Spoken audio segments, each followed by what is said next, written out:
कोल्हापूर लोकसभेसाठी 7 मे रोजी मतदान पार पडलं। मतदानानंतर सर्व ईव्हीएम मशीन रणमनमाळ परिसरामध्ये असलेल्या शासकीय धान्य गोदामात ठेवण्यात आल्यात। या गोदामाला 24 तास सुरक्षा पुरवण्यात आलेली असून सीआरपीएफ, एसआरपीएफ आणि स्थानिक पोलिसांकडून सुरक्षा पुरवण्यात आली आहे। सीसीटीव्हीच्या माध्यमातून संशयास्पद हालचाली टिपण्यात येत आहेत।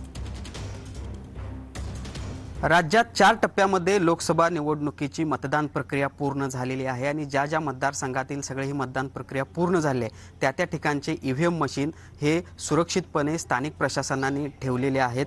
मी आता आहे कोल्हापूरच्या शासकीय गोदाम परिसरामधले आणि ती दृश्य आपण बघू शकतो।